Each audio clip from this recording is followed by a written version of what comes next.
Bismillahirrahmanirrahim. Assalamualaikum warahmatullahi wabarakatuh. Perkenalkan, nama saya Zahira Lazkia, yang insya Allah hari ini akan mereview kembali materi mata kuliah ilmu fikih tentang toharoh. Toharoh berasal dari kata bahasa Arab yaitu tohur, yang artinya bersih atau suci. Sedangkan menurut istilah toharoh ialah bersuci seseorang dari hadas ataupun najis, baik itu hadas ataupun najis kecil ataupun hadas ataupun najis besar. Toharoh merupakan hukum fikih yang banyak dibahas dalam kitab-kitab di mana babnya terletak pada bab pertama.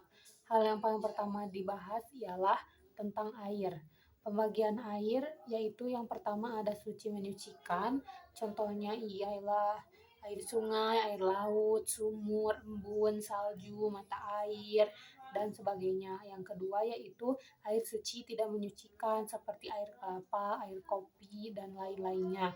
Dan yang ketiga itu air mustakmal. Air mustakmal yaitu contohnya di mana kita berwudu dari keran, lalu air dari keran itu masuk ke ember. Nah, air tersebut tidak boleh dipakai karena air tersebut tidak sah atau tidak suci untuk dipakai bersuci.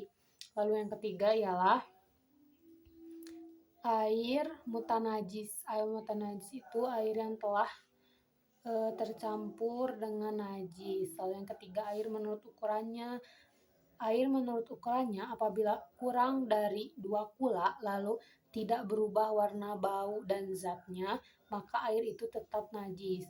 Lalu yang kedua, air berukuran lebih dari 2 kula tetapi tetap tidak berubah bau, rasa, dan zatnya, air tersebut tidak najis kecuali telah berubah bau, rasa, dan zatnya, maka air tersebut menjadi najis. Lalu tingkatan najis terbagi menjadi 3. Yang pertama ada najis mukhafafah, yaitu najis kencingnya seorang anak laki-laki di bawah 2 tahun yang belum memakan apa-apa, hanya memakan ASI ibunya. Membersihkannya cukup dengan cara mengalirkan air pada bagian atau benda yang terkena najis tersebut. Yang kedua ada najis mutawasitoh. Najis mutawasitoh itu najis selain najis dari najis mukhafafah, di mana najis ini cukup dibersihkan dengan mengaliri dan menggosok benda yang terkena najis sampai hilang bau ataupun rasa ataupun zatnya. Lalu yang ketiga najis mughalazah, yaitu najis yang berasal dari najis anjing ataupun najis babi, dibersihkan dengan 7 kali, di mana ke-7 kalinya dicampur dengan debu ataupun tanah, atau dari pendapat yang lain bisa dengan deterjen. Lalu pembagian hadas terbagi menjadi 2. Ada hadas besar dan ada hadas kecil.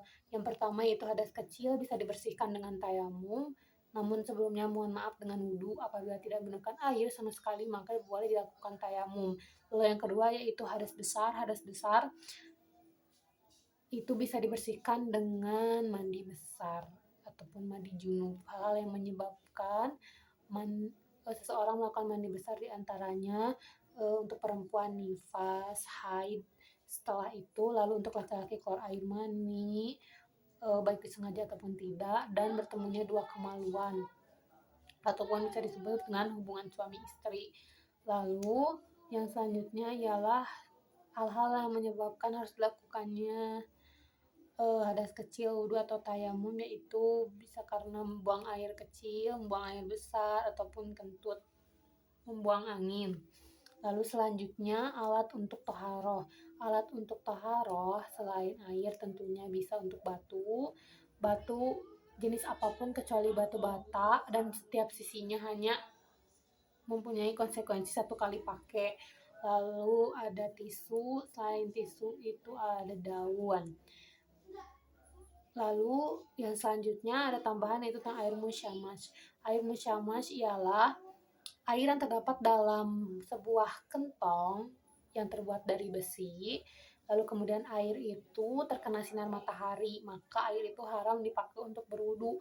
Yang intinya karena air itu dapat menyebabkan kulit seseorang menjadi rusak. Mungkin cukup sekian yang dapat saya sampaikan dalam resume materi kali ini. Mohon maaf apabila ada kesalahan. Wassalamualaikum warahmatullahi wabarakatuh.